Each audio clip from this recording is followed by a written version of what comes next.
Hey, what's up? How's it going? This is Logan on behalf of Renegade Slogan Media, and I just want to go over this comment or personal message that one of my friends got. So it was sent by somebody named Paige Irvine on Facebook and was responding to a comment that my friend had made. I don't know what the comment is, but it probably has something to do with black people today weren't slaves 150 years ago. And he goes on to say, slaves were freed 150 years ago. I think he meant to say year, but that's besides the point. Alright, I'll stop with the ad hominem so we can actually get to the argument. Slaves were freed 150 years ago. Congrats on being able to count. You need to be able to spell. Okay, I'm done. Sorry. Let me remind you, however, where he forgot a comma. Let me remind you, however, that in 1967 we were making black Americans drink from separate water fountains and spraying them with fire hoses. And now he adds a comma, just in case you are wondering. At least he used the right your. In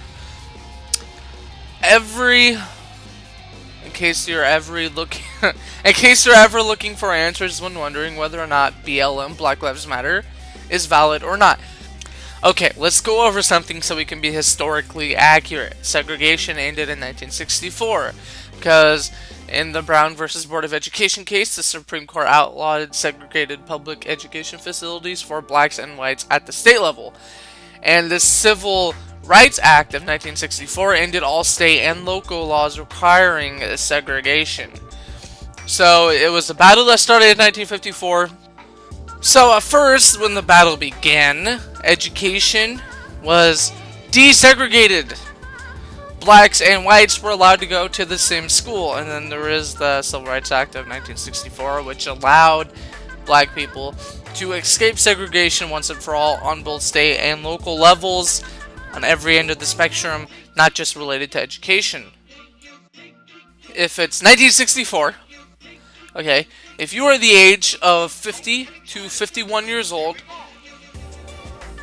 and right now it's July 27, 2016, so if you are the age of 50 or 51 years old today, right now, or around that age, so 51 years old today, but 50 years old in general as of right now, you have no right to bitch about what happened in 1964 and act like it actually affected how you grew up. If you are 50 to 51 years old, you have not been a victim of segregation, drinking from separate water fountains, being sprayed by fire hoses. So if you are under the age of 50 or 51, you don't know what it's like to be segregated. Black Lives Matter is invalid by that logic. And I'll throw you out of the limb, because this guy said 1967. Alright, fine. So if you are under the age of 48 or 49, at the time of watching this video, if it's still 2016, you have no right to bitch, as you have never experienced water fountain segregation, school segregation, or being sprayed by fire hose. Now, it is very likely that you have faced some sort of racial discrimination. Everybody has. Me, with my tan skin color, has faced racial slander. It's a fact that as long as somebody of the opposite ethnicity, skin color, or nationality exists who is uneducated, you will face some sort of racial, ethnic, nationality discrimination, but you will not face a systematic oppression. Here is the thing. It's very possible that with the age of 50 to 51, 48 to 49, if he's right about 1967, alright, I'll give him the benefit of the doubt, because say, it was outlawed in 1964, but it took 3 years for it to be effectively implemented, the outlaw, or the illegalization of segregation. So we'll give him the benefit of the doubt and say, alright, fine, your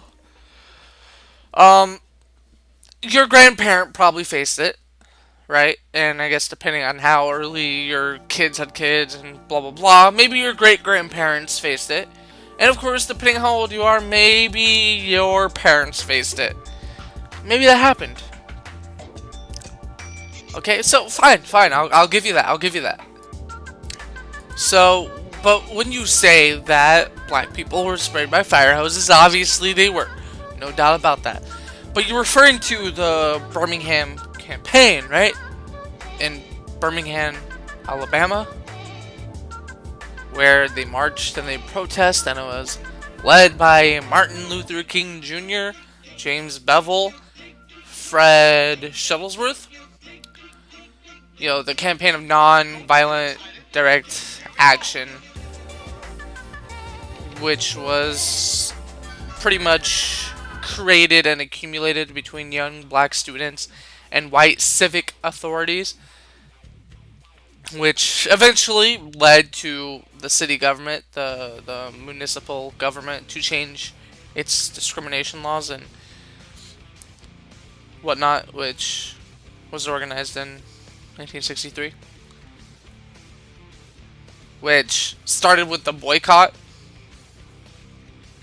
You know, the most segregated city in the country.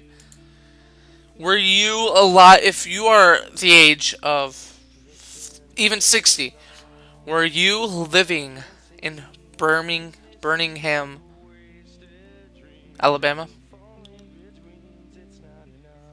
Because if you weren't, then you have no right to bitch. Now, say there were other cities that sprayed black people with fire hoses. Alright, fine. I'll give you that. Were you personally ever sprayed by a fire hose? Okay.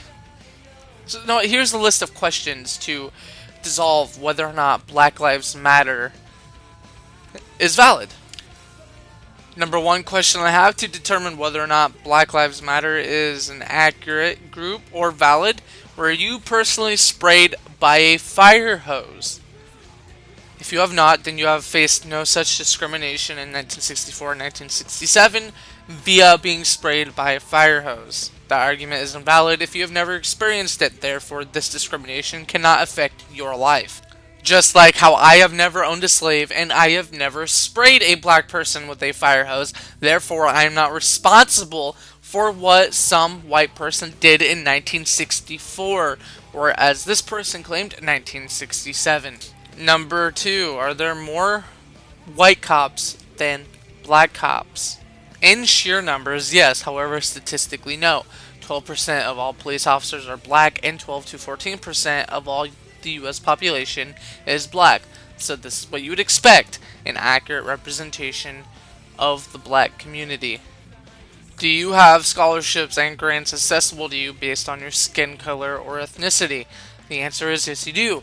And you also have affirmative action on your side, which is an action or policy favoring those who tend to suffer from discrimination, especially in relation to employment or education. Basically, positive discrimination. Do you have the right to education? Yes, you do, and it is the law. Because if you don't go to school, then your parents will get fined. Number 5, can you be discriminated against when applying for college or jobs? Sure you can. There's some really shitty people in the world.